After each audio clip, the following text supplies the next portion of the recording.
Hello बच्चों, कैसे हो आप सब। Good morning. चलो आज की क्लास हम लोग स्टार्ट करते हैं।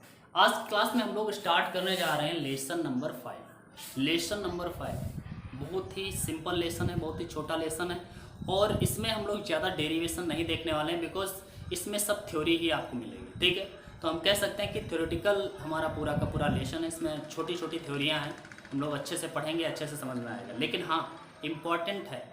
बहुत सारे लोग स्किप कर देते हैं कि इस चैप्टर को छोड़ दो, आगे पढ़ते हैं, तो ऐसा हम लोगों को नहीं करना है बिकॉज हम लोगों को सब कुछ पढ़ना है फील करके। ठीक है, तो हम लोग आज स्टार्ट करने वाले हैं क्या, लेसन नंबर 5। और लेसन नंबर 5 में सबसे पहले हमें क्या पढ़ना है, लेसन नंबर 5 का जो नेम है वो क्या है, मैग्नेटिज्म एंड मैटर, जिसे हम बोलते हैं चुंबकत्व एवं द्रव्य हिंदी में। ओके, तो आज हम लोग इसके बारे में डिस्कस करेंगे। शुरुआत इसका फंडामेंटल समझेंगे, आखिर क्या होता है ये। ठीक है, उसकी पूरी कहानी तो नहीं सुनने वाले हैं कि चुंबक कहाँ से आया, ग्रीस में मिला, उसके बाद में चाइना ने कैसे उसका इस्तेमाल किया, ये हम लोग कहानी नहीं सुनने वाले हैं। वो यार आप बुक में पढ़ सकते हो। ठीक है, लेकिन हमें जो ज़रूरत है, मेन चीज़ है, वो हम लोग पढ़ने वाले हैं। तो इसमें सबसे पहले हम लोग क्या पढ़ेंगे, मैग्नेटिक फील्ड लाइंस, मतलब चुंबकीय क्षेत्र रेखाएं, इसको पढ़ने वाले हैं। और उसके बाद में हम लोग पढ़ेंगे बार मैग्नेट, जिसे हम मैग्नेटिक डाइपोल भी कहते हैं। ओके, जिसे हम हिंदी में कहें तो क्षण चुंबक या चुंबकीय द्विध्रुव। ठीक है, तो इन दोनों के बारे में आज के क्लास में हम लोग डिस्कस करने वाले हैं। तो चलो आज के क्लास को स्टार्ट करते हैं। मैं अभिषण आर्या और आप देख रहे हैं हमारा यूट्यूब चैनल आर्या कोचिंग। ठीक है, तो आज के क्लास को स्टार्ट करते हैं। सबसे पहले हमें क्या पढ़ना है, मैग्नेटिक फील्ड लाइंस, मतलब मैग्नेटिक फील्ड लाइंस मतलब चुंबकीय क्षेत्र रेखाएं। आखिर चुंबकीय क्षेत्र रेखाएं क्या होती हैं, डिफिनेशन क्या होती है इसकी, आखिर इनके क्या गुण होते हैं, कैसी होती हैं, ये सब हम लोग जानेंगे। ठीक है, तो सबसे पहले देखते हैं, मैंने यहाँ पर डिफिनेशन लिखी हुई है चुंबकीय क्षेत्र रेखाओं की। चुंबकीय क्षेत्र में वे काल्पनिक रेखाएं जिसमें कोई स्वतंत्र उत्तरीय ध्रुव गति करता है। देखो, इस डिफिनेशन को एनसीईआरटी रिजेक्ट करता है, एनसीईआरटी नहीं मानता है। क्यों नहीं मानता है, उसका एक कारण है। कारण क्या है कि इसमें बताया गया है कि कोई भी उत्तरी ध्रुव, कोई भी मैग्नेट का अगर उत्तरी ध्रुव है तो उसका दक्षिणी ध्रुव भी होगा। मतलब है मैग्नेट में कभी अकेला ध्रुव या एकल ध्रुव नहीं हो सकता। ठीक है, कहने का मतलब है अगर कोई भी मैग्नेट है उसका अगर उत्तरी ध्रुव है मान लिया ये, तो इसका दक्षिणी ध्रुव भी होगा। तो एकल ध्रुव हो नहीं सकता है, और यहाँ पर हम लोग एकल ध्रुव को लेकर के कल्पना करते हैं। ठीक है, तो ये हमारी केवल कल्पना मात्र है, एकल ध्रुव होना असंभव है। ठीक है, लेकिन कई बुक्स इसको सही मानती हैं। सही क्या, वास्तव में तो सही नहीं होता है, लेकिन कई बुक्स इस डिफिनेशन को लेती है। ठीक है, समझने के लिए हम लोग इमेजिन कर लेते हैं। इमेजिन करिए कि मान लिया अगर एकल ध्रुव हो, केवल उत्तरी ध्रुव हो, तो उत्तरी ध्रुव जिस दिशा में चलेगा, चुंबकीय क्षेत्र है कहीं पर और चुंबकीय क्षेत्र में क्या रखा हुआ है, केवल उत्तरी ध्रुव रखा हुआ है। तो जब केवल उत्तरी ध्रुव रखा होगा चुंबकीय क्षेत्र के भीतर, तो उत्तरी ध्रुव गति करने लगेगा। स्वतंत्र उत्तरी ध्रुव होना चाहिए, मतलब स्वतंत्र रखा हुआ है, गति करने के लिए बिल्कुल स्वतंत्र है, तो वह गति करने लगता है। तो जिस दिशा में गति करता है उसी दिशा में खींची गई जो बल रेखाएं होती हैं उन्हीं को हम चुंबकीय क्षेत्र रेखाएं कहते हैं। समझ रहे हैं, मतलब चुंबकीय क्षेत्र में वे काल्पनिक रेखाएं, वास्तव में तो रेखाएं नहीं होती हैं, काल्पनिक ही रेखाएं होती हैं जो कोई स्वतंत्र उत्तरी ध्रुव गति करता है। मतलब जिस दिशा में, जिन रेखाओं में कोई स्वतंत्र उत्तरी ध्रुव हो अगर, तो वो जिस दिशा में गति करता है उसी को हम क्या बोलते हैं, ये चुंबकीय क्षेत्र रेखा है। ठीक है, तो इसमें कोई दिक्कत वाली बात नहीं है, आप डिफिनेशन के तौर पर ये समझ सकते हो। एनसीईआरटी में डिफिनेशन नहीं बताई गई है और वो कहता है कि ये स्वतंत्र उत्तरी ध्रुव कहना गलत बात है, स्वतंत्र उत्तरी ध्रुव हो नहीं सकता है। ये भी बात उसकी सही है कि स्वतंत्र उत्तरी ध्रुव नहीं हो सकता, क्योंकि उत्तरी ध्रुव है तो दक्षिणी ध्रुव भी वहां पर होगा। ठीक है, लेकिन कई बुक्स इस डिफिनेशन को लिखती हैं, तो हमने भी लिख दिया है, कोई दिक्कत वाली बात नहीं है, नंबर आपका नहीं कटने वाला और इससे भी पूछा भी नहीं जाएगा। ठीक है, ये थोड़ी पूछ देगा यार मैग्नेटिक फील्ड लाइंस किसे कहते हैं, क्योंकि एनसीईआरटी में इसका डिफिनेशन नहीं बताया गया, केवल समझाया गया है। ठीक है, तो हम लोग समझने के लिए या फिर लिखने के लिए हम ये डिफिनेशन इस्तेमाल कर सकते हैं, कोई बात नहीं है। अब इनके गुणों की बात करते हैं। आखिर ये जो मैग्नेटिक फील्ड लाइंस हैं इनके गुण क्या है। ठीक है, तो इनके गुणों के बारे में एक एक करके जानेंगे हम लोग। तो चलो इसको मिटा देते हैं, आप लोग अगर लिखना चाहते हो ये तो लिख लीजिए जल्दी से, और फिर हम इसे मिटाते हैं और आगे चलते हैं। अगर हम बात करें चुंबकीय क्षेत्र रेखाओं की, तो ध्यान से देखिएगा। मान लिया कोई भी मैग्नेट है जिसे हम बार मैग्नेट कहें। ठीक है, बार मैग्नेट है, मैग्नेट। ओके, तो बार मैग्नेट का मतलब होता है यार क्षण चुंबक, ठीक है, तो आप लोग समझते रहिएगा क्षण चुंबक। मान लिया कोई भी क्षण चुंबक है इस तरह से मान लिया कोई क्षण चुंबक ये हमारे पास है, ठीक है, और इसका ये सिरा N है और ये सिरा S है। ओके, तो हमें पता है कि जो चुंबकीय क्षेत्र रेखाएं हैं कंटिन्यूअसली क्या करती हैं, ये N से निकल करके और S में इंटर करती है, N से निकलती हैं और S में इंटर करती हैं। और याद रखिएगा N से निकलती हैं, मैंने अभी बताया, S में इंटर करती हैं, ये भी मैंने अभी बताया, मतलब ये डायरेक्शन इनका ये होता है। बाहर की अगर हम बात करें, इस चुंबक के बाहर की बात करें तो चुंबकीय क्षेत्र रेखाएं N से निकल करके S में इंटर करती हैं। बात क्लियर है ना? क्लियर है। लेकिन अगर हम बात करें, ये पूरा का पूरा क्लोज लूप बनाती है, ये नहीं कि N से निकल करके S में आ गए और उनका काम खत्म, नहीं, ऐसा नहीं होगा, वो कंटिन्यूअसली चलती रहती हैं। N से निकली S में आई, फिर ये S से होकर के आती है N की तरफ, मतलब चुंबक के भीतर भी ये चलती है, ठीक है, ये भी चुंबक के भीतर से चलकर फिर वहीं पर पहुंची, मतलब चुंबक के भीतर अगर देखी जाए तो इसकी दिशा क्या होगी, S से N की ओर। अगर हम बाहर की बात करें, चुंबक के बाहर की बात करें, तो चुंबक के बाहर ये N से S की ओर चलती हैं, लेकिन चुंबक के भीतर ये S से N की ओर चलती है, ठीक है। तो इस तरह से चुंबकीय क्षेत्र रेखाएं चलती हैं, ध्यान से देखिएगा, मैंने इनको इसी तरह से बना दिया है। ऐसे बहुत सारी चुंबकीय क्षेत्र रेखाएं निकल रही होंगी और मैं उतनी नहीं बना सकता यहाँ पे, तो आप लोग समझ लीजिएगा, ठीक है। इधर से निकलेंगी और इधर इंटर करेंगे, इधर इंटर करेंगे। तो ये बात समझ में आ रही है। मैंने ये बार मैग्नेट ले लिया है, यहाँ पर चुंबकीय क्षेत्र रेखाओं का फिगर ऐसे ड्रा कर दिया जिससे आपको समझ में आ जाए। अब हम इनके एक एक गुण की विस्तार से व्याख्या करते हैं, थोड़ा सा समझ के चलते हैं। नंबर एक इसका गुण क्या है, तो नंबर एक गुण है कि ये क्लोज लूप बनाती है, मतलब कहने का ये है चुंबकीय क्षेत्र रेखाएं एक बंद वक्र बनाती हैं।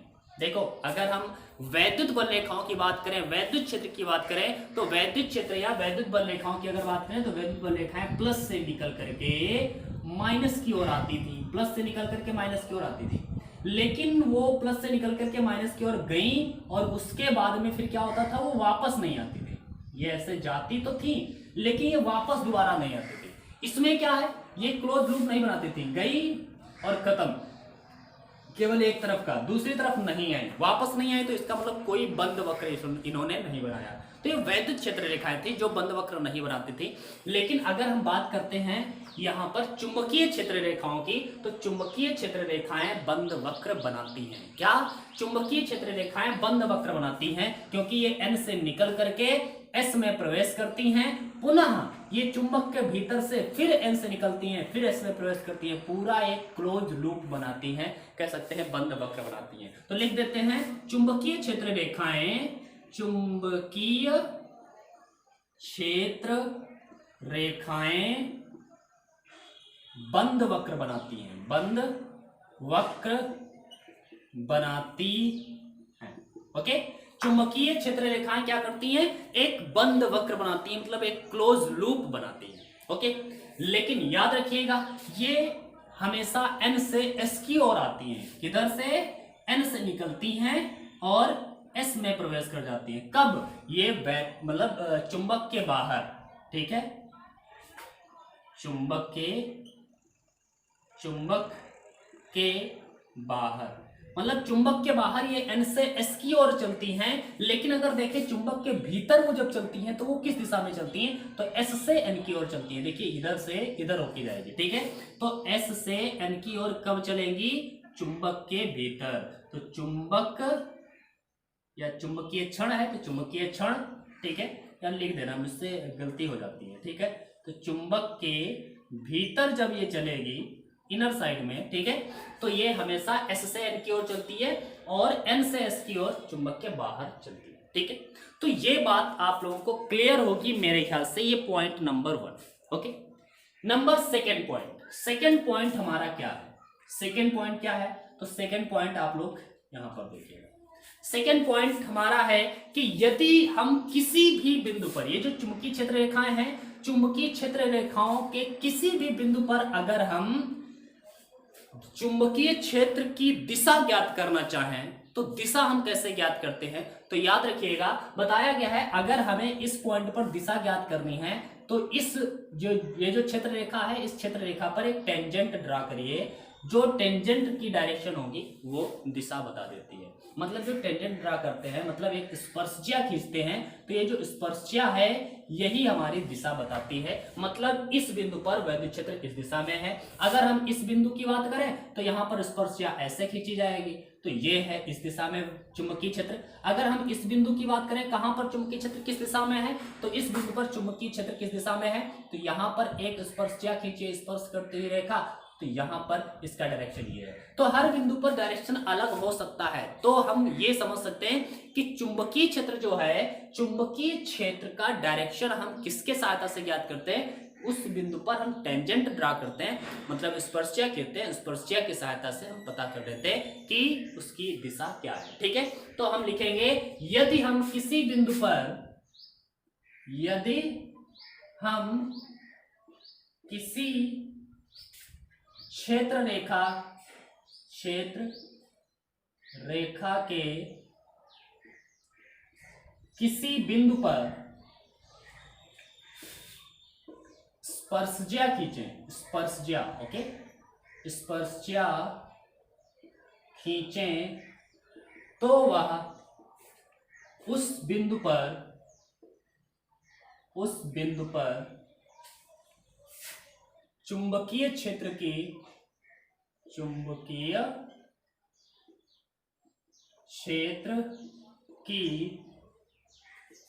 दिशा को व्यक्त करती है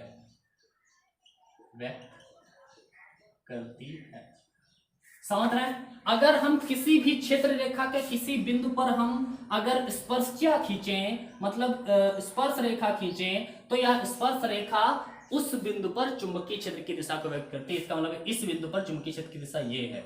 अगर हम इस बिंदु पर पूछे चुंबकीय क्षेत्र की दिशा क्या है तो यहाँ पर स्पर्शज्या खींचिए तो इसकी दिशा ये है। ठीक है, तो स्पर्शज्या है उस बिंदु पर चुंबकीय क्षेत्र की दिशा को व्यक्त करती है। मेरे ख्याल से आपको ये पॉइंट क्लियर हो गया होगा। ठीक है, अगली बात करते हैं नंबर 3। नंबर 3 क्या है, नंबर 3 हमारा है कि जितनी पास चुंबकीय क्षेत्र होंगी ना उतना ही चुंबकीय क्षेत्र प्रबल होगा। मतलब पास चुंबकीय क्षेत्र मतलब चुंबकीय क्षेत्र रेखाएं यदि पास हैं तो उसका चुंबकीय क्षेत्र प्रबल होगा। ठीक है, मतलब पास चुंबकीय क्षेत्र पास क्षेत्र रेखाएं होने पर क्षेत्र रेखाएं प्रबल चुंबकीय क्षेत्र उत्पन्न करते हैं। प्रबल चुंबकीय क्षेत्र उत्पन्न करती हैं। मतलब समझिए बच्चा, यहां पर मान लिया ऐसे है इस तरह से। ठीक है, अब आप लोग ध्यान से देखिए। तो आपसे पूछा जाए कि 2 पॉइंट हैं, एक है पॉइंट ए और एक है पॉइंट बी, तो कहां पर चुंबकीय क्षेत्र अधिक होगा तो हम बता देंगे तुरंत ए पर। क्यों? क्योंकि यहां पर डेंसर है, मतलब बहुत सारी चुंबकीय क्षेत्र रेखाएं बहुत ही पास में चिपकी हुई है। ठीक, चिपकना, हाँ चिपकी हुई है। ठीक है, तो चिपकी हुई है मतलब बहुत ही पास है, क्लोजर है। तो अगर क्लोजर चुंबकीय क्षेत्र रेखाएं हैं, क्लोजर फील्ड लाइंस हैं, तो हम कहेंगे वहां पर चुंबकीय क्षेत्र जो है वह प्रबल होगा, और जहां पर दूर होंगी वहां पर चुंबकीय क्षेत्र उसकी अपेक्षा कम होगा। समझ रहे हैं ना? तो ये हमें पता चला कि पास क्षेत्र रेखाएं प्रबल चुंबकीय क्षेत्र बनाती हैं, और दूर जब हो जाती हैं तो वही चुंबकीय क्षेत्र दुर्बल हो जाता है। ठीक है, मतलब कमजोर हो जाता है। इसके बाद में हम चौथा पॉइंट देखते हैं। चौथा पॉइंट क्या है कि चुंबकीय क्षेत्र रेखाएं कभी भी एक दूसरे को इंटरसेक्ट नहीं करती। चुंबकीय क्षेत्र रेखाएं कभी भी एक दूसरे को इंटरसेक्ट नहीं करती। मतलब क्या है इसका मैं समझा रहा हूं, यहां पर लिख देता हूं पहले। चुंबकीय क्षेत्र रेखाएं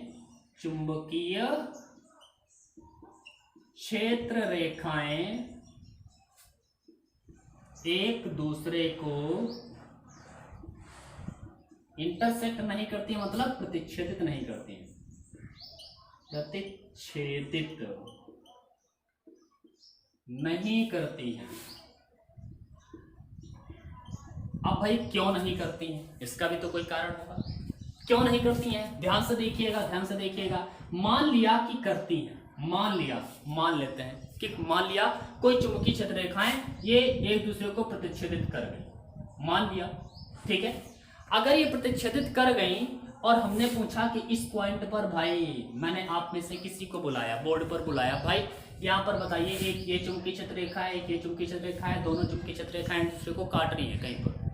अब हमने कहा कि तुम ये बताओ कि जहां पर इसने काटा है इस पॉइंट पर आप चुंबकीय क्षेत्र की दिशा बताओ। क्या? चुंबकीय क्षेत्र की दिशा बताओ। तो आप में से कोई स्टूडेंट उठ के आया और उसने कहा कि सर यहाँ पर एक काम करिए, यहाँ पर एक टेंजेंट ड्रॉ कर लो, स्पर्शज्या खींच लो। स्पर्शज्या ही तो हमारी चुंबकीय क्षेत्र की दिशा बताती है। इसका मतलब है कि यहाँ पर हमने एक स्पर्शज्या उसने खींची आकर के, उसने कहा ये है चुंबकीय क्षेत्र की दिशा।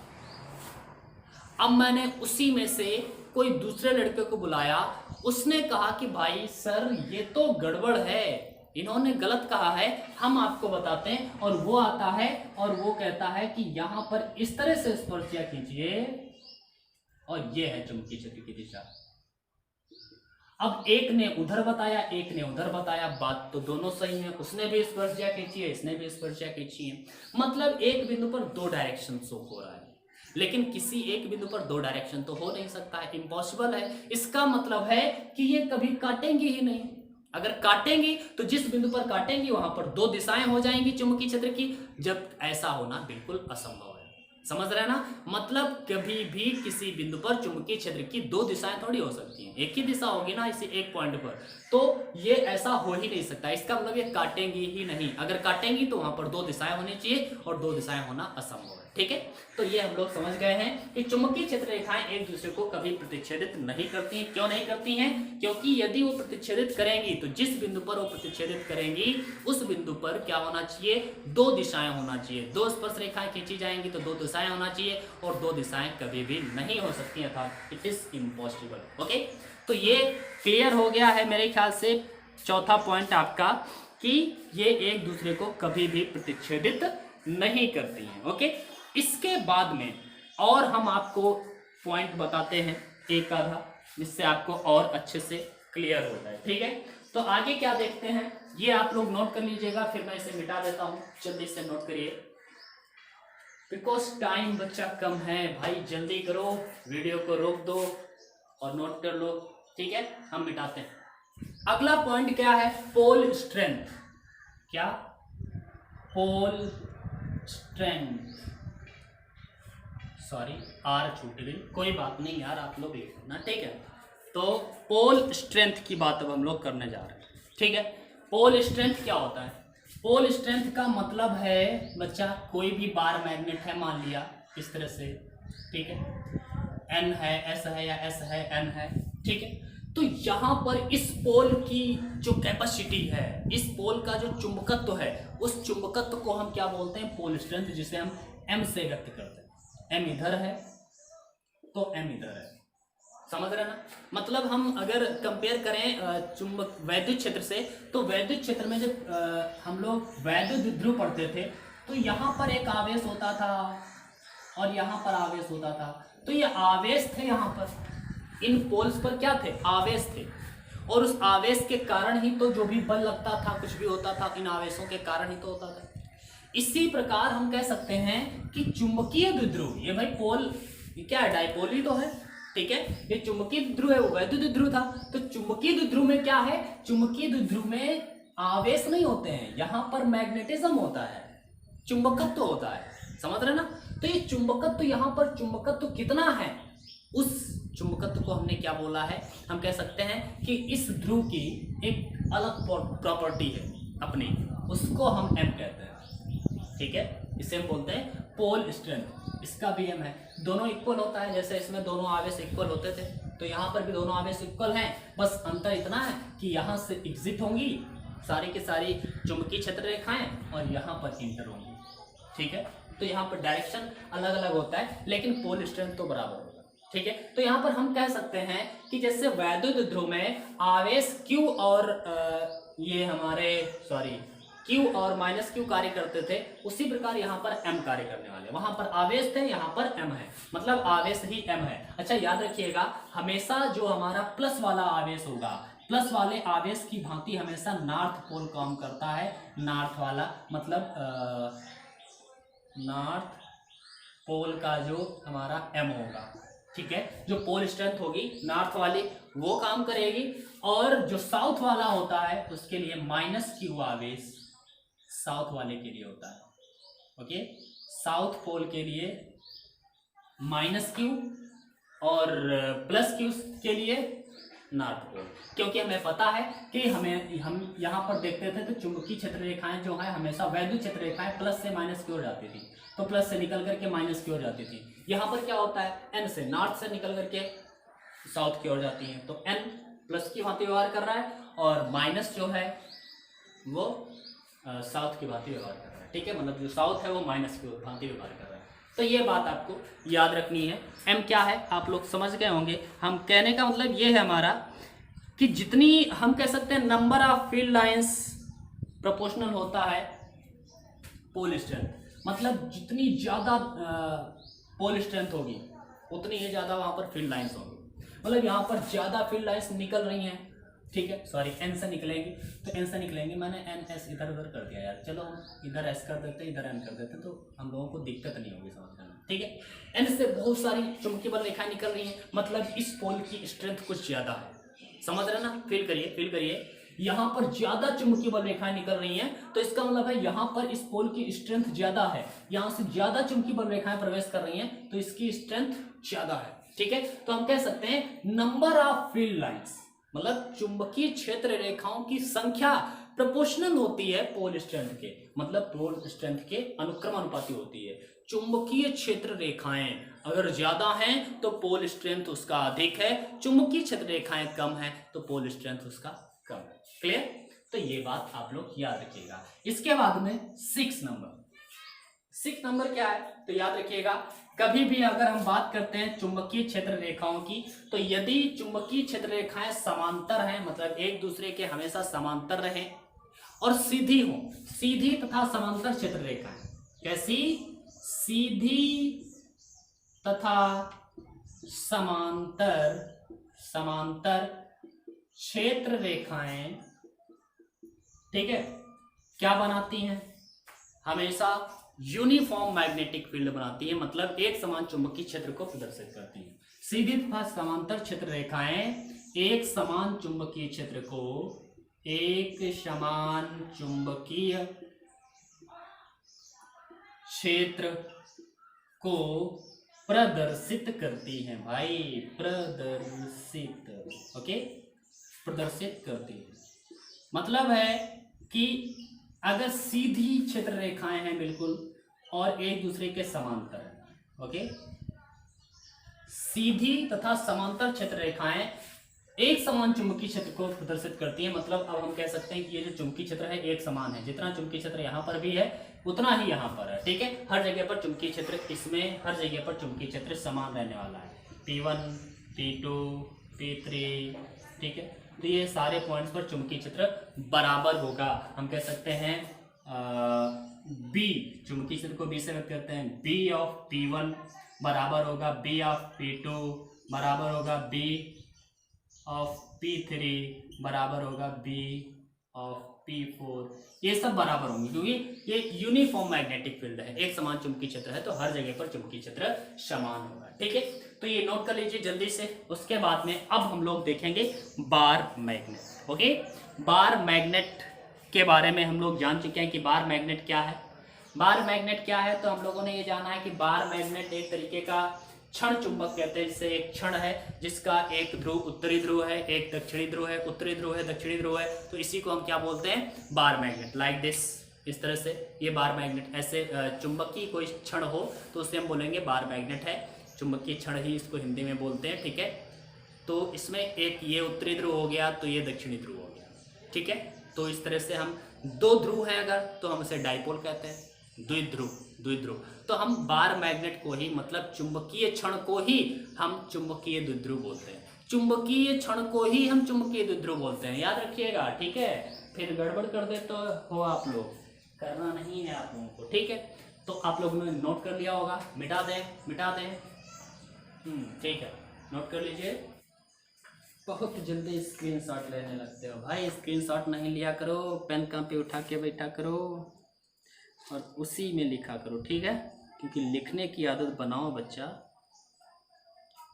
चलो स्टार्ट करते हैं। अब हम अपना बार मैग्नेट, जिसे हम बोलेंगे मैग्नेटिक डाइपोल, ठीक है। बार मैग्नेट मतलब चुंबकीय क्षण या क्षण चुंबक। कोई दिक्कत है नहीं, इसे हम बोलते हैं बार मैग्नेट इंग्लिश में, या फिर चुंबकीय द्विध्रुव बोले, चुंबकीय द्विध्रुव बोलिए। तो इन सब की बात करेंगे अभी हम लोग प्यार से, सारी बात करेंगे। जैसे हम लोग वैद्युत द्विध्रुव में देखते थे, वैद्युत द्विध्रुव आघूर्ण, फिर वैद्युत द्विध्रुव की अक्षीय स्थिति में वैद्युत क्षेत्र की तीव्रता, वैद्युत द्विध्रुव की निरक्षीय स्थिति में वैद्युत क्षेत्र की तीव्रता, फिर किसी भी बिंदु पर वैद्युत क्षेत्र की तीव्रता, तो ये सब हमने देखा था। फिर वैद्युत द्विध्रुव पर बल आघूर्ण, तो ये सारी बातें जो देखी थी हम लोगों ने वैद्युत द्विध्रुव के साथ में, वही हम लोग चुंबकीय द्विध्रुव के साथ में देखने वाले हैं। तो चुंबकीय द्विध्रुव क्या है? तो चुंबकीय द्विध्रुव एक तरीके से क्षण चुंबक है, इस टाइप का होता है भाई। और यहाँ पर अपना S है, ये N है, S है, इस तरह से यहाँ पर दिखा दिया गया। इसका मिड पॉइंट है ये, इधर L लंबाई है, इधर L लंबाई है। इधर भी चुंबकीय क्षेत्र है, जिसे हम इसके यहाँ पर जो उत्तरी ध्रुव है, इसका हम कह सकते हैं पोल स्ट्रेंथ M है, तो इसका भी पोल स्ट्रेंथ M है, बस डायरेक्शन अपोजिट होता है, ठीक है। तो हम ये देख चुके हैं, जैसे वैद्युत ध्रुव में होता था प्लस क्यू आवेश, माइनस क्यू आवेश, प्लस क्यू आवेश, ऐसे होता था, उनके बीच की लंबाई 2L हुआ करती थी। तो उसी प्रकार से यहाँ पर चुंबकीय द्विध्रुव भी, ठीक है, तो चुंबकीय द्विध्रुव भी है। अब हम बोले जैसे वैद्युत द्विध्रुव में वैद्युत द्विध्रुव आघूर्ण होता था, उसी तरह से चुंबकीय द्विध्रुव में क्या होगा? चुंबकीय द्विध्रुव आघूर्ण होगा। अच्छा, यहाँ पर ये बात याद रखनी है, माइनस क्यू जो है वो N वाला सिरा होता है, माइनस क्यू हमेशा, सॉरी प्लस जो होता है, प्लस का क्यू होता है वो N वाला काम करता है, और माइनस वाले का काम करता है S, ठीक है। माइनस आवेश का काम यहाँ पर क्या करेगा? यहाँ पर हम दोनों बातें बना देते हैं यार। यहाँ पर ये है वैद्युत चुंबकीय द्विध्रुव, और यहाँ पर एक वैद्युत द्विध्रुव आपको बना के दिखा देते हैं, वैद्युत द्विध्रुव है, ठीक है। ऐसे बनाते थे क्या? बना दिया, ठीक है। यहाँ पर माइनस क्यू आवेश था, यहाँ पर प्लस क्यू आवेश हुआ करता था, इसका मिड पॉइंट होता था, इधर लंबाई L, इधर लंबाई L, इसकी टोटल लंबाई L हुआ करती थी, ठीक है। तो इसी तरह से था यहाँ पर, केवल और कुछ नहीं है। अब हमने देखा है कि यहाँ पर माइनस का काम कौन करेगा? S वाला, प्लस का काम कौन करेगा? N वाला, ठीक है। तो N सिरा प्लस की भांति व्यवहार करेगा और S सिरा जो होगा माइनस की भांति व्यवहार करेगा। अब इन दोनों में हम लोग कंपेयर करने वाले हैं, आखिर इसमें क्या होगा, ठीक है। तो अब इन दोनों में हम लोग कंपेयर करते हैं कि क्या क्या होने वाला है। इलेक्ट्रिक डाइपोल ये है इधर, और मैग्नेटिक डाइपोल वो है, ठीक है। तो ध्यान से देखिए, ये क्या है? मैग्नेटिक डाइपोल, लिख देते हैं जरा, ठीक है। मैग्नेटिक इंग्लिश नहीं आती यार, magnetic dipole, okay. Magnetic dipole ये हमारा है, और ये है electric dipole, electric dipole, okay. Magnetic dipole, electric dipole, क्या बात है। अब देखते हैं, इन दोनों में कंपेयर करते हैं। सबसे पहली बात हम लोगों ने क्या पढ़ी थी इलेक्ट्रिक डाइपोल और मैग्नेटिक डाइपोल में, कि डाइपोल मोमेंट मतलब चुंबकीय द्विध्रुव तो हम लोगों ने पढ़ा। जैसे हमने वैद्युत द्विध्रुव में वैद्युत द्विध्रुव आघूर्ण पढ़ा था, उसी प्रकार चुंबकीय द्विध्रुव में चुंबकीय द्विध्रुव आघूर्ण पढ़ेंगे। क्या पढ़ेंगे? चुंबकीय द्विध्रुव आघूर्ण। तो लिखते हैं चुंबकीय द्विध्रुव आघूर्ण, या इधर हमने इलेक्ट्रिक डाइपोल लिख दिया है, कोई बात नहीं है। हम यहाँ पर लिखेंगे वैद्युत द्विध्रुव आघूर्ण पहले, ठीक है। वैद्युत द्विध्रुव आघूर्ण, याद करो भाई, लेसन नंबर 1 को जरा याद करो। वैद्युत द्विध्रुव आघूर्ण को हम लोग P से व्यक्त किया करते थे। P बराबर क्या होता था? Q × 2L, Q, दोनों आवेशों में से कोई एक आवेश होता था, दोनों आवेशों के बीच की टोटल दूरी 2L होती थी। तो Q इंटू 2L ये क्या होता था, चुंबकीय द्विध्रुव आघूर्ण। यहाँ पर इसी प्रकार हम यहाँ पर देखने वाले हैं वैद्युत या सॉरी चुंबकीय द्विध्रुव आघूर्ण, वो था वैद्युत द्विध्रुव आघूर्ण, ठीक है। तो अब यहाँ पर देखने वाले हैं चुंबकीय द्विध्रुव आघूर्ण, चुंबकीय द्विध्रुव आघूर्ण, द्विध्रुव आघूर्ण, ओके। ये चुंबकीय आघूर्ण कहते हैं केवल, कोई बात नहीं है इसमें, कोई दिक्कत वाली बात नहीं है, ठीक है। तो यहाँ पर इसको हम व्यक्त किससे करते हैं, इससे हम व्यक्त करते हैं m से, उसे p से व्यक्त करते थे, इससे m से, ठीक है। तो m इज इक्वल टू क्या हो जाएगा, q का यहाँ पर काम कौन करता है, यहाँ पर तो q थे, यहाँ पर q का काम करते हैं m, मैंने अभी बताया था क्या करते हैं m।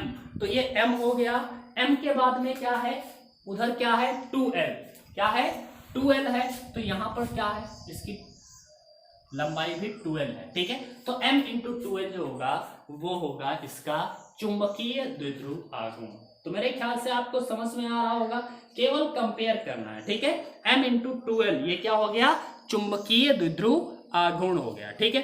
तो ये बात हो गई। नंबर 2 की बात करते हैं, ये तो नंबर 1 हो गया अपना, अब हम नंबर 2 की बात करते हैं। किसी बिंदु आवेश के कारण वैद्युत क्षेत्र की तीव्रता, पढ़ी थी क्या, किसी बिंदु आवेश के कारण वैद्युत क्षेत्र की तीव्रता। नंबर 2, किसी बिंदु आवेश के कारण, किसी बिंदु आवेश के कारण, आवेश के कारण वैद्युत क्षेत्र की तीव्रता, इलेक्ट्रिक फील्ड यार लिख देते हैं, ठीक है, इलेक्ट्रिक फील्ड। किसी बिंदु आवेश के कारण इलेक्ट्रिक फील्ड क्या होता था, मान लेते थे यहाँ पर कोई आवेश है प्लस Q और यहाँ से R दूरी पर इस बिंदु P पर वैद्युत क्षेत्र कितना होता था, जिसका डायरेक्शन ये होता था। तो इस वैद्युत क्षेत्र का जो फार्मूला हम लोगों ने याद किया था KQ/R², याद करिए भाई, फार्मूला जो वैद्युत क्षेत्र का था E इक्वल टू क्या होता था, KQ/R²।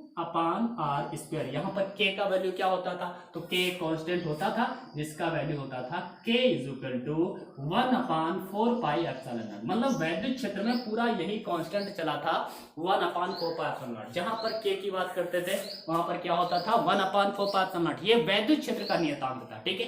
अब हम इसी प्रकार बात करें, अगर हम गला गड़बड़ करने लगा भाई, आप लोगों के लिए मेहनत कर रहे हैं, समझ लो, कोई बात नहीं है, आप लोग हमारे प्यारे बच्चे हो, अच्छे से पढ़ते रहो आप लोग, बस ठीक है, अच्छे से पढ़ाई करते रहो। और हाँ यार, वीडियो लाइक कर देना, ठीक है, और चैनल सब्सक्राइब किए हो, अगर नहीं किया तो कर लो, किए हो तो बहुत ही अच्छी बात है। डेली पढ़िए क्लास, ठीक है। अब डेली क्लास मिलेंगी आप लोगों को, कोई दिक्कत वाली बात नहीं है, डेली क्लास यहाँ पर आप पढ़ेंगे।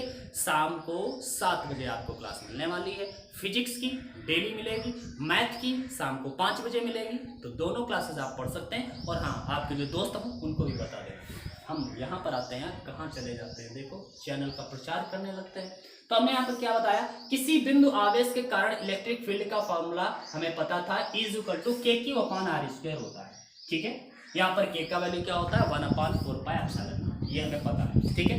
इसी प्रकार अगर हम बात करें किसी बिंदु आवेश के कारण या फिर किसी आवेश के कारण, आवेश नहीं कहेंगे यार, क्या कहेंगे, ये चुंबकीय क्षेत्र के कारण, ठीक है।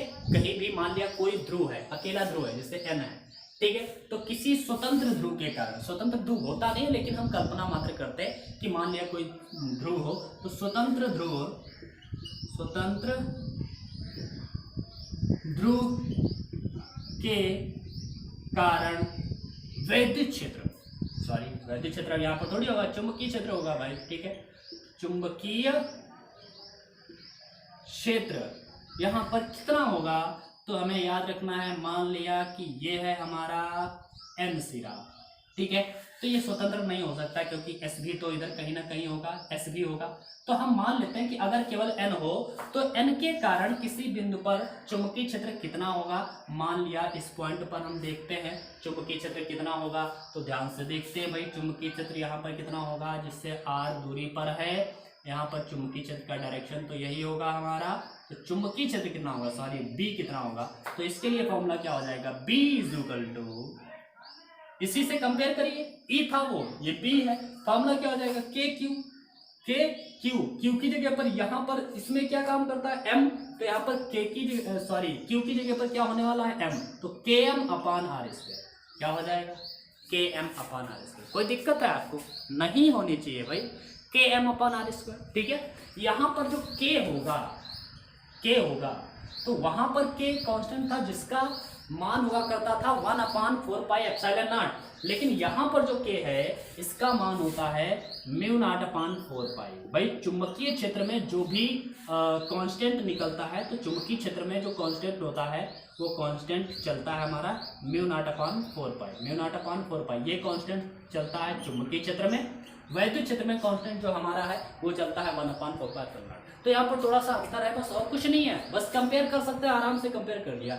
E बराबर के क्यू अपान आर स्क्वायर था, यहाँ पर के एम अपान आर स्क्वायर हो जाएगा क्योंकि क्यू का काम यहाँ पर एम करता है, ये एम करता है। ठीक है, यहाँ पर के का मतलब है μ0/4π और वहां पर के का मतलब क्या है 4πε।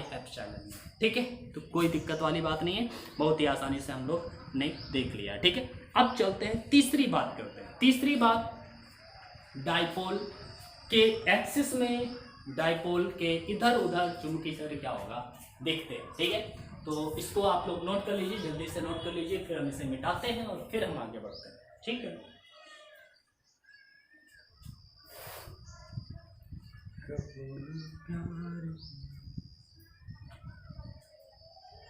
प्यार है तुम लोगों से, बहुत प्यार है भाई, इसीलिए तो तुम लोगों को पढ़ाते हैं। प्यार ना होता तो क्यों पढ़ाते बताओ? पढ़ते रहो प्यारे बच्चों, पढ़ाई करते रहो। नोट कर लिया ना भाई? स्क्रीनशॉट ना लिया करो भाई, लिख लिया करो। ठीक है, रोक करके लिखो। नंबर 3 पॉइंट क्या है? चुंबकीय क्षेत्र में हम लोग वैद्युत क्षेत्र में जब देखते थे तो वैद्युत ध्रुव के कारण अक्षीय स्थिति में, निरक्षीय स्थिति में और किसी बिंदु पर वैद्युत क्षेत्र की तीव्रता का व्यंजक पढ़ते थे। तो इसी प्रकार चुंबकीय क्षेत्र में क्या पढ़ेंगे? तो वैद्युत क्षेत्र में देखें अगर, तो वैद्युत क्षेत्र की अगर हम बात करें तो यहाँ पर वैद्युत क्षेत्र होता था, ये वैद्युत ध्रुव रखते थे। ठीक है, और वैद्युत ध्रुव की अक्षीय स्थिति में यहाँ पर कोई चुंबकीय क्षेत्र पूछते थे, फिर इसके निरक्ष में देखते थे यहाँ पर, फिर किसी भी बिंदु पर देखते थे। ठीक है, तो ये अक्षीय स्थिति थी, ये निरक्षीय स्थिति थी। ठीक है, दोनों कंडीशन में। और फिर ये दूसरा कोई पॉइंट है, मान लिया P किसी भी एंगल पर है, मान लिया थीटा एंगल पर है, तो यहाँ पर चुंबकीय क्षेत्र आखिर वैद्युत क्षेत्र कितना होता था? तो ये हम लोगों को पता होगा कि अक्षीय स्थिति में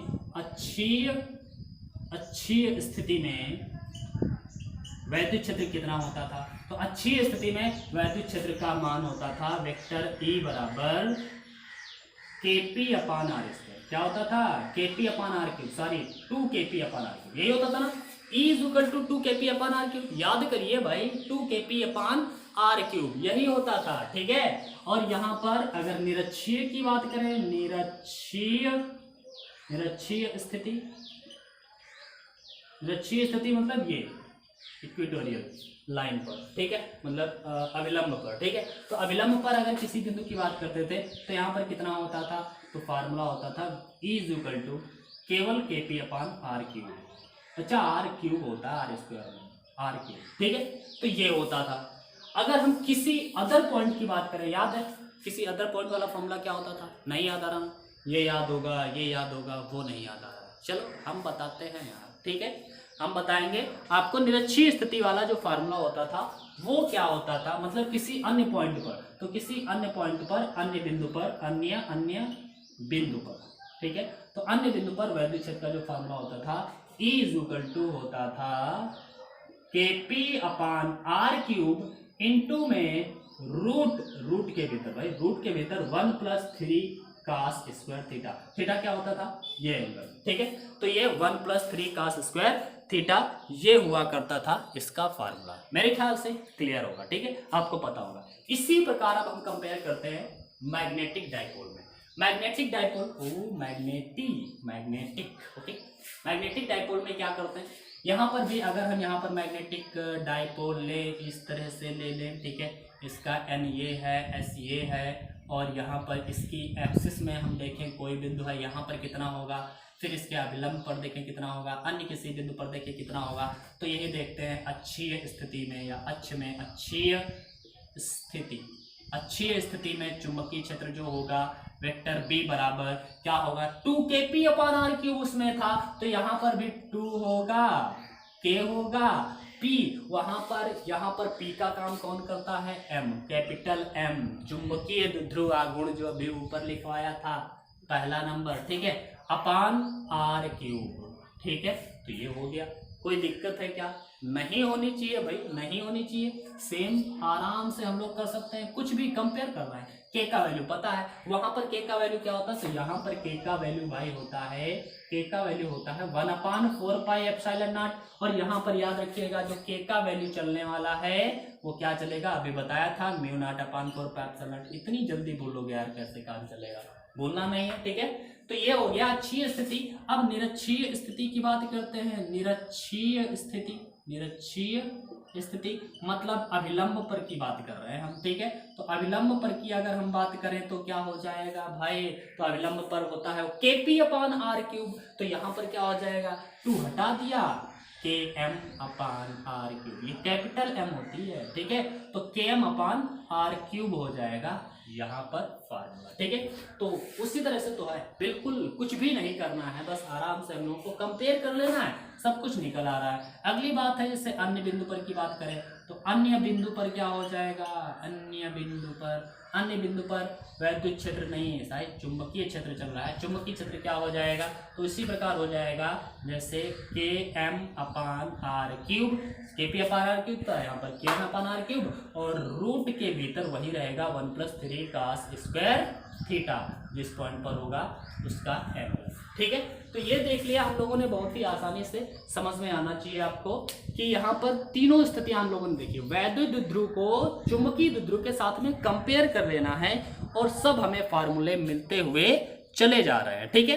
अब हम एक और बात कर लेते हैं। एक और कौन सी बात करेंगे, तो इसको जरा नोट करिए और फिर मैं आपको बताता हूँ। जल्दी से नोट करो भाई, जल्दी से आप लोग पेन उठाओ, कॉपी उठाओ, जल्दी से लिखना शुरू कर दिया करो, ठीक है। जैसे हम कहें नोट करो, हाँ जब समझाया करें तो समझा करो यार, और जब नोट करने के लिए कहें तो छापने लगो फिर, ठीक है।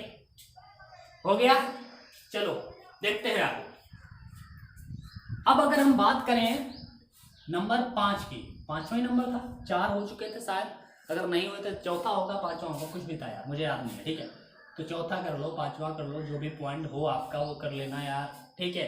इसमें क्या था कि जब हम वैद्युत ध्रुव को वैद्युत क्षेत्र में रखते थे तो उस पर बलागुण लगता था। उस बलागुण का व्यंजक हम लोगों ने प्राप्त किया था, मतलब कोई भी ऐसे यूनिफॉर्म मैग्नेटिक इलेक्ट्रिक फील्ड होता था और इसमें हम ध्रुव को रख देते थे, -q है +q है, तो इधर बल लगा, इधर बल लगा और ये वैद्युत क्षेत्र बनता था। इसके कारण क्या होता था, हमें आवाज आ रही है ना, और किसी चीज की कोई दिक्कत नहीं है, कोई दिक्कत नहीं है। हम लोग थोड़ा सा और भी देखते हैं, क्लास खत्म ही होने वाली है। ये L होता था, तो यहाँ पर जो बलागुण का फार्मूला होता था τ = क्या होता था, vector P cross vector E, P cross E, और जब हम लोग ये वेक्टर हटाते थे तो क्या आ जाता था, PE sin थीटा। क्या आता था, PE sin थीटा। यहाँ पर थीटा क्या होता था, ये एंगल इनके बीच का, ये जो एंगल था वो होता था, ठीक है। तो इसी प्रकार अगर हम मैग्नेटिक फील्ड की बात करें तो मैग्नेटिक फील्ड में क्या हो जाएगा, ये बलागुण की बात करें, ये क्या है, बलागुण, बल आघूर्ण, ये ना कहना भाई ये क्या है, बलागुण पता होगा ना। तो चुंबकीय ध्रुव पर बलागुण क्या होगा, चुंबकीय द्विध्रुव पर बल आघूर्ण, ओके। बल आघूर्ण क्या होगा, तो ध्यान से देखिए, चुंबकीय ध्रुव पर बल आघूर्ण क्या होगा। ऐसे ही हम अगर हम ये इस तरह से चुंबकीय क्षेत्र होगा और यहाँ पर हम ये क्षण चुंबक रख देंगे तो ऐसा यहाँ पर कुछ होगा, कुछ बल लगेंगे, उस पर भी बलागुण लगेगा। वो बलागुण कितना होगा, तो बच्चा इसका बलागुण जो होगा P का काम यहाँ पर कौन करता था, वहाँ पर P × E है, तो P का काम यहाँ पर कौन करता है, M, कैपिटल M। ये वैद्युत ध्रुवागुण था, ये है चुंबकीय ध्रुवागुण। तो चुंबकीय ध्रुवागुण हो गया क्रॉस E क्या है, वैद्युत क्षेत्र, यहाँ पर चुंबकीय क्षेत्र B होगा, तो M × B होगा। हम इसे कह सकते हैं τ = MB sin theta, MB sin theta, ठीक है। तो इस तरह से हम लोगों ने ये देख लिया, इसको भी कंपेयर कर लिया। तो ये बला गुण चुंबकीय द्विध्रुव के लिए है, वो वैद्युत द्विध्रुव के लिए था। तो हम लोगों ने देखा कि बस कंपेयर करके ही, हमने कोई डेरिवेशन नहीं किया, केवल वैद्युत द्विध्रुव और चुंबकीय द्विध्रुव को कंपेयर करके हम लोगों ने इनके मान निकाल लिए हैं। अब आवाज़ आ रही होगी आपको एक मशीन की, वो अब डिस्टर्ब कर रही है। तो आज की क्लास हम लोग यहीं पर खत्म करेंगे। हम लोगों ने लगभग पढ़ लिया है। हम लोगों ने आज क्या पढ़ा है, आप लोग याद रखिएगा। क्या पढ़ा है भाई? सबसे पहले हम लोगों ने पढ़ा चुंबकीय क्षेत्र रेखाएं, उसके गुण, और उसके बाद में क्षण चुंबक और क्षण चुंबक से रिलेटेड सारे फॉर्मूले हम लोगों ने डिराइव कर लिए। डिराइव नहीं किए, वास्तव में वैद्युत द्विध्रुव से कंपेयर करके निकाल लिए। ठीक है, तो अगर कोई भी प्रॉब्लम होती है आपको तो हमें इंस्टा पर फॉलो कर सकते हैं, और जब आपको कोई भी दिक्कत हो तो आप वहाँ पर हमसे क्वेश्चन कर सकते हैं। इंस्टा पर जाइए, आर्या_सर सर्च करिएगा, मेरा अकाउंट मिलेगा, फॉलो कर लीजिएगा। वहाँ पर आप मैसेज भेज करके आप हमसे बात बता सकते हैं, आपकी कोई भी प्रॉब्लम है वो आप बता सकते हैं। और हमारा एक दूसरा चैनल है अग्रसेन आर्या के नाम से, वहाँ पर मैं कविताएं लिखता हूँ, वो कविताएं भी पोस्ट करता रहता हूँ, तो उस पर भी जाइए आप और आनंद उठाइए हमारी कविताओं का, क्योंकि मैंने जो कविताएं लिखी हैं, मैंने बोली हैं, मैंने वहाँ पर डाली हैं। तो सुन के देखिए, अच्छा लगे तो उसे भी लाइक करिएगा और उसे भी सब्सक्राइब करिएगा। चलो फिर मिलते हैं अगली क्लास में कल वाले दिन, तब तक के लिए गुड बाय।